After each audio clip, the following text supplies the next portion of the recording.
Welcome to study PCS channel. सभी दोस्तों को नमस्कार। चलिए आज हम जो GS2 का पीपीएससी के मेंस के लिए GS2 के जो साइंस एंड टेक का टॉपिक है उसके अंदर एक आर्टिफिशियल इंटेलिजेंस जो टॉपिक है वो हर साल एक या 2 साल बाद पूछ लिया जाता है, शॉर्ट में या लॉन्ग आंसर में पूछ ला। अभी चांसेस है कि शॉर्ट में भी पूछ सकेगा।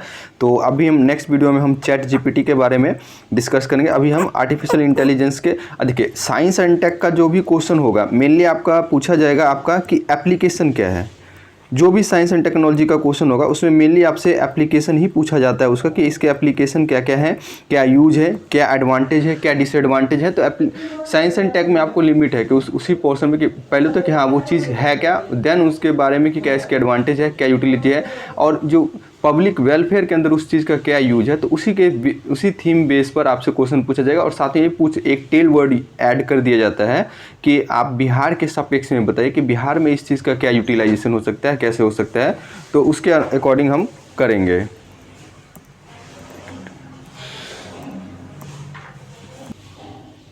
चलिए तो हम बढ़ते हैं आगे, क्वेश्चन को डिस्कस करते हैं। तो आर्टिफिशियल इंटेलिजेंस, तो सबसे पहले हम जानते हैं कि आर्टिफिशियल इंटेलिजेंस क्या होता है। What is artificial intelligence? तो आर्टिफिशियल इंटेलिजेंस वो है एक मशीन है या एक कंप्यूटर कहिए जो कि आपके एक जो कॉग्निटिव फंक्शन होते हैं, वो कॉग्निटिव टास्क जो होते हैं, फंक्शन जो होते हैं वो परफॉर्म करते हैं। ठीक है, तो उसे ही आर्टिफिशियल इंटेलिजेंस कहा जाता है क्योंकि आपके डायरेक्शन के बिना, ह्यूमन इंटरवेंशन के बिना और काम वो खुद से कर ले, मशीन अगर वो काम खुद से कर ले रहा है, जो कॉग्निटिव वर्क जैसे कि thinking, perceiving, learning, problem solving, decision making, अगर ये सारे काम जो अगर कंप्यूटर कर लेता है तो उसे आर्टिफिशियल इंटेलिजेंस कहा जाता है। ठीक है, artificial intelligence system learn from, ये जो लर्न करता है अपने एक्सपीरियंस से, यूजेस लर्निंग लेसन से, रिकॉग्नाइज इमेज सॉल्व से, complex problem, understanding language, create perspective. Term artificial intelligence, जो आर्टिफिशियल इंटेलिजेंस टर्म जो पहली बार 1955 में प्रोफेसर जॉन MC कार्थे के द्वारा यूज किया गया था। किसके द्वारा? जॉन MC कार्थे के द्वारा ये यूज किया गया था। ठीक है, तो ये इसकी डेफिनेशन हो गई और थोड़ा हिस्टोरिकल बैकग्राउंड हो गया। आगे चलते हैं, इसके एप्लीकेशन क्या क्या है। ठीक है, तो नेक्स्ट चलते हैं। अब देख लेते हैं कि आर्टिफिशियल इंटेलिजेंस के क्या क्या एप्लीकेशन है। तो देखिए बहुत सारे एप्लीकेशन है। कहाँ? एजुकेशन में है, ई कॉमर्स एप्लीकेशन में है, ऑनलाइन शॉपिंग एप्लीकेशन में है, मार्केटिंग एप्लीकेशन में है, एग्रीकल्चर में है, सोशल मीडिया में अपने, domestic application, gaming application, health care, robotic, navigation, finance, everyday application, agriculture में, स्पेस में, ठीक है, डिजिटल ट्रांसफॉर्मेशन में।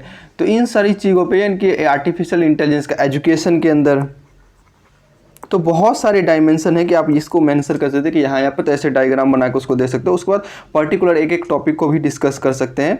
तो नेक्स्ट चलते हैं, जैसे कि यहाँ पर डिस्कस किया कि application of AI in health care. तो हेल्थ केयर के अंदर क्या क्या एप्लीकेशन है, जैसे मेडिकल, अब जैसे कोविड आया था, कोविड का जो टीका जो तैयार किया गया, वैक्सीनेशन जो तैयार किया, इसमें आर्टिफिशियल इंटेलिजेंस ने एक सिग्निफिकेंट रोल प्ले किया है। तो वैक्सीन बनाने में medical image diagnostic, medical image के जो डायग्नोस्टिक वगैरह किया जाता है उसके अंदर किया जाता है।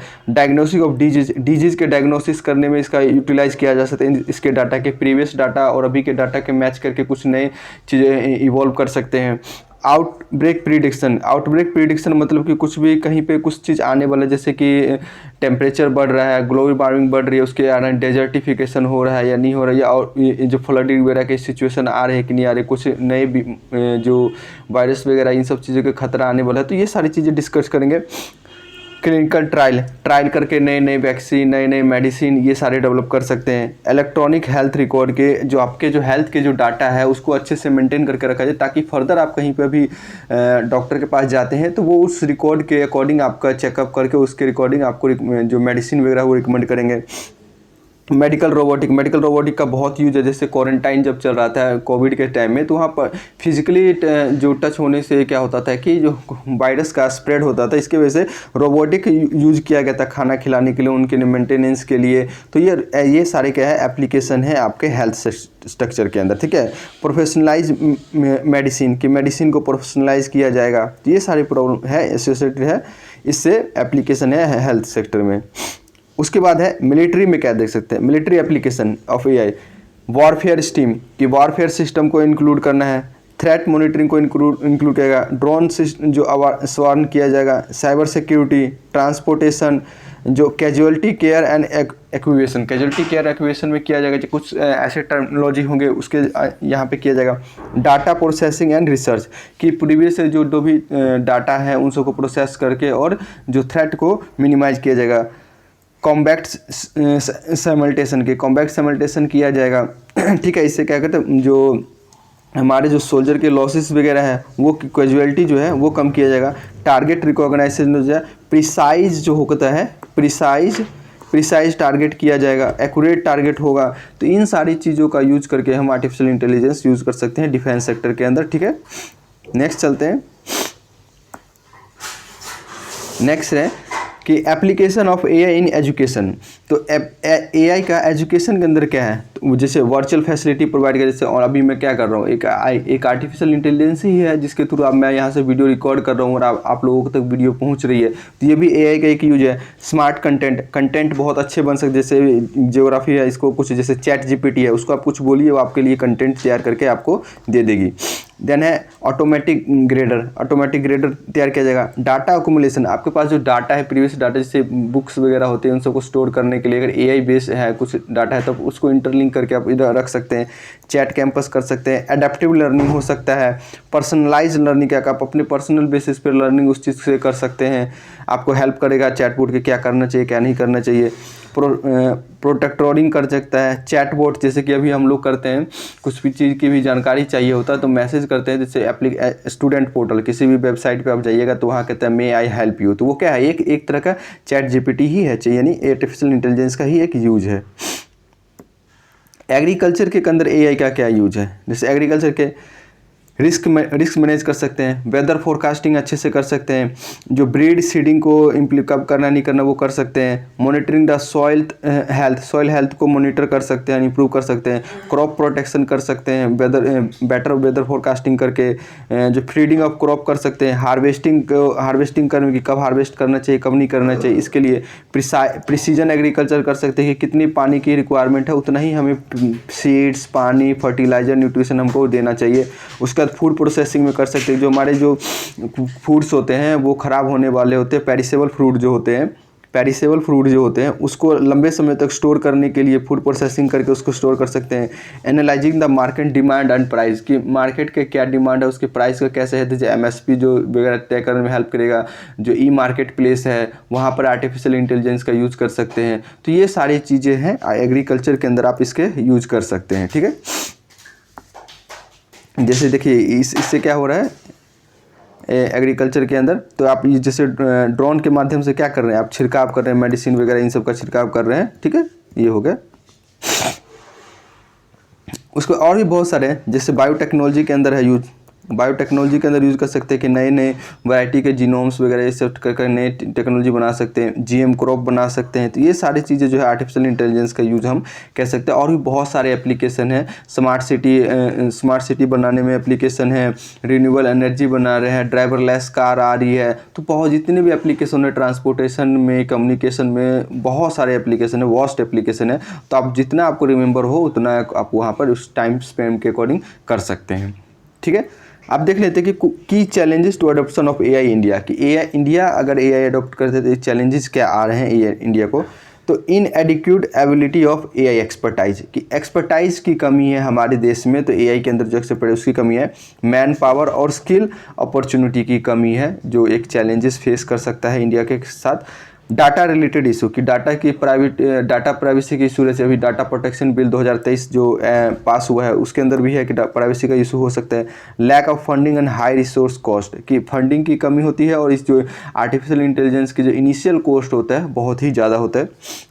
जॉब वर्सेस ऑटोमेशन डिबेट, कि जॉब के वर्सेस ऑटोमेशन एक मिथ भी होता है कि आर्टिफिशियल इंटेलिजेंस आने से बहुत सारे जो लो स्किल वर्कर है उनके जॉब चले जाएंगे। तो इन सब चीज़ों को हो सकता है। साथ साथ ये भी कहा जाता है कि स्किल्ड वर्कर भी, क्योंकि आर्टिफिशियल इंटेलिजेंस को चलाने के लिए भी एक ह्यूमन रिसोर्स की ज़रूरत होगी। तो ये सारे डिबेट चलते रहते हैं। प्राइवेसी एंड सिक्योरिटी का इशू रहता है। लैक ऑफ अवेयरनेस है, कि आर्टिफिशियल इंटेलिजेंस के बारे में बहुत से लोगों को अवेयरनेस नहीं है। तो ये सारे प्रॉब्लम है। और मेजर प्रॉब्लम जो आएगा आपका, जो एथिकल हैकिंग का आएगा, एथिकल इशू आएगा इन्वॉल्व इन एआई, क्या है तो बायस नेस्ट कि मान लीजिए कि आर्टिफिशियल इंटेलिजेंस जो गाइडेड है, प्री डिटरमाइन है कि हमने उसके अंदर जो इनपुट दिया है या जो कुछ है जो वो लर्निंग किया उसके अकॉर्डिंग ही मान लीजिए कि उसके उन्होंने ऐसा चीज़ सीखा है, उसको ऐसा तैयार किया गया जिससे कि उसके अंदर बायस नेस्ट आ जाए। तो ये थ्योरी हमारी सोसाइटी के लिए self learning retrospect present in society can we observe and transform them into developer to make decision based on them. तो डेवलपर जो डिसाइड करेगा कि वो किस टाइप का बनाना चाहता है, तो ये एक सिक्योरिटी का बायसनेस इशू हो सकता है। अकाउंटेबिलिटी, मान लीजिए कि ड्राइवरलेस कार है, अगर एक्सीडेंट हो जाता है तो उसकी अकाउंटेबिलिटी कौन लेगा, सोल्यूशन जो प्रोवाइड करवाया जा रहा है तो कौन अकाउंटेबल रहेगा। तो इसकी है सेफ्टी इशू मतलब कि जैसे कि आप रोबोटिक टो में देखे होंगे, जो रोबोट 1 में चिट्टी जो होता है वो क्या कर लेता है, वो अपने कंट्रोल में कर लेता है, सारी चीज़ों को अपने अकॉर्डिंग कर लेता है। तो एक सेफ्टी इशू भी आ जाता है कि भाई उसको किस चीज़ को कंसर्न करेगा, उसके लिए अकाउंटेबल कौन होगा, उसके लिए रूल रेगुलेशन कैसे होगा। तो इन सब चीज़ों के हालांकि इन सब चीज़ों पे रूल रेगुलेशन वगैरह चल रहा है, बहुत सारी प्रॉब्लम चल रही है, बट ये चीज़ें मेनली कंसर्न के इशू है अभी भी। उसके बाद है मोबिलिटी मतलब है मनोरोबिलिटी क्या होता है कि AI algorithm can be manipulated ill intention people who wanted to take advantage. ठीक है, एडवांटेज अगर कुछ लेना चाहता है तो वो कर सकता है। ट्रांसपेरेंसी का इशू रहेगा कि कॉग्निटिव वर्क जो करना है, social dimension such as decision of AI enable during an accident, कि एक्सीडेंट के अंदर जो कुछ करेंगे तो वो कैसे करेंगे।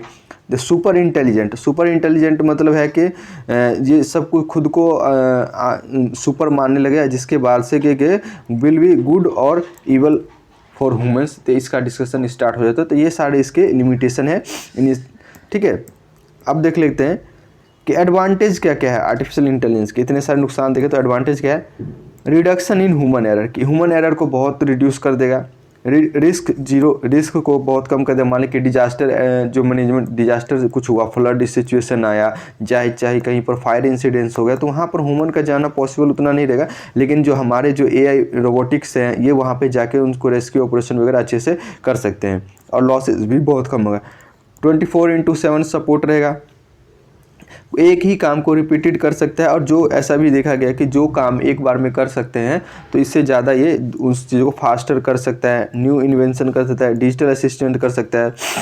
ठीक है, और चैलेंजेस में ये भी बात कही गई थी कि अभी जो खतरा होगा न्यूक्लियर वॉर से नहीं होगा, कि आर्टिफिशियल इंटेलिजेंस से ही जो ह्यूमन एक ग्रेटेस्ट डिजास्टर साबित होगा आर्टिफिशियल इंटेलिजेंस। और ये किसने कहा था, तो हमारे जो कोपेनहेगन थे उन्होंने इस बात को कही है। ठीक है,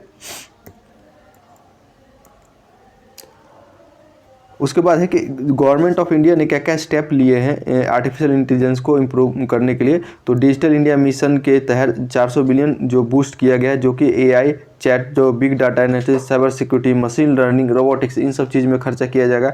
उसके बाद digital India aim to make internet and more accessible, promoting e governance, e banking, e education, e health, ये सारे स्टेप ले रहे हैं ताकि आर्टिफिशियल इंटेलिजेंस को एक नई राह दे सके। उसके साथ साथ जो DRDO है, इसरो है, ये भी साथ साथ में मिल कर रहे हैं और एक सेंटर फॉर आर्टिफिशियल इंटेलिजेंस और रोबोटिक्स बनाया जा रहा है।